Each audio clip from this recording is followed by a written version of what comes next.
À la page 19 de l'annexe B de mes notes de cours, on va débuter la section 3 de la brochure SI. Je prends quelques secondes encore une fois pour aller dans la table des matières. On voit que la troisième section, c'est une toute petite section dans la brochure SI. On va parler des préfixes SI et du kilogramme. De retour à la page 19 de mes notes de cours, les préfixes SI. Encore une fois, je ne les connais pas tous. D'ailleurs, il y en a qui sont en gris très pâle que je n'ai jamais utilisé. Je pense que c'est pour ça qu'ils sont en gris. Je ne les connais pas par cœur. Je reviendrai à cette page-là. Je ne les ai jamais utilisés comme tels.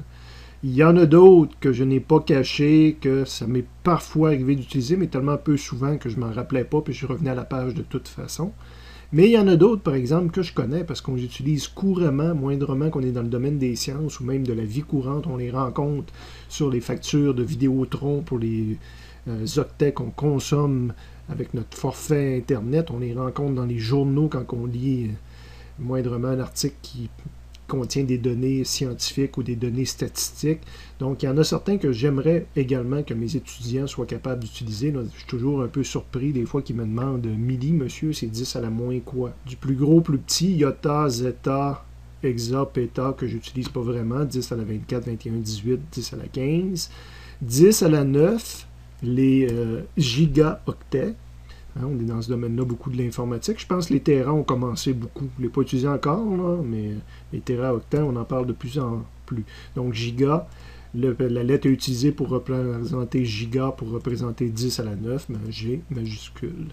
10 à la 6, c'est les mégas, le million, donc M majuscule. 10 à la 3, très courant, les kilos, petit k.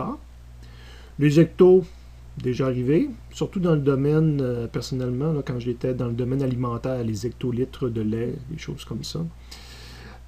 Déca, j'utilisais ça à l'école, mais pas dans la vraie vie. 10 à la 0, ça s'applique pas. 10 à la moins 1, les décis. Donc, pas si courant que ça, mais il y a quand même des choses qu'on mesure en décis, décimètres. Centimètre, évidemment, le plus courant qu'on utilise. Les millimètres, même chose. Donc, petit m, petit d, petit c. 10 à la moins 6, toujours un petit peu déçu là, quand on me le demande. Les micros, le micromètre. Il y a d'autres choses qu'on qualifie aussi avec le terme micro, 10 à la moins 6. 10 à la moins 9, 9 nano. Petit n. 10 à la moins 12, je l'ai caché, mais ça m'arrive encore de l'oublier. C'est pico. Petit p. Déjà utilisé une fois ou deux, femto, 10 à la moins 15, petit f, et les en gris à la fin, ceux que j'ai jamais utilisés, mais qui existent, qui sont présentés dans la brochure ici.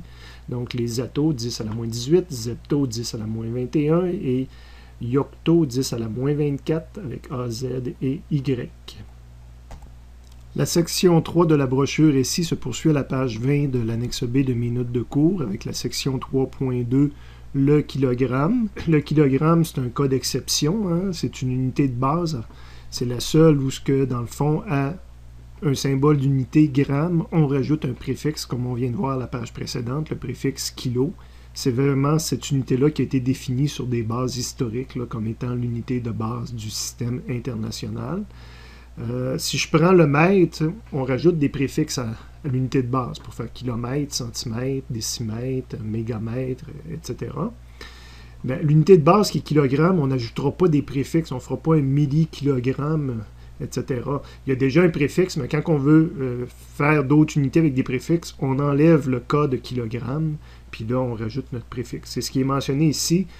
Si je pars avec 10 à la moins 6 kg, donc 10 à la moins 6, c'est l'équivalent de 1 million, 1 millionième de kilogramme, puis que ça me tente d'enlever le K pour écrire la même unité juste en grammes, ben 10 à la moins 6, le K c'est l'équivalent de fois 1000.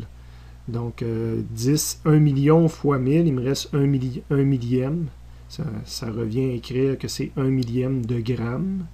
Et lui-même, 1 millième, ben 1 sur 1000, il y a un préfixe qui fait ça, s'il s'appelle milli. Ben 10 à la moins 3 grammes, c'est l'équivalent de 1 milligramme. Mais vous voyez, j'ai toujours eu un seul préfixe en avant. Le 10 à la moins 6 kg, je ne peux pas le transformer en disant que 10 à la moins 6, il y a un préfixe qui fait le rôle de 10 à la moins 6, qui est micro. Donc, c'est inacceptable d'écrire que c'est 1 millionième de kilogramme là, en prenant le préfixe micro. Fait qu'ici, ce que je vais vous demander de faire, c'est de barrer justement la deuxième ligne. On ne peut pas faire ce genre d'égalité-là. Je viens de les barrer, c'est quelque chose qui, selon la norme, est interdit. Si vous établissez vos propres standards, on peut faire ce qu'on veut, mais si on veut respecter la brochure ici, mais ce n'est pas une façon qui est acceptable.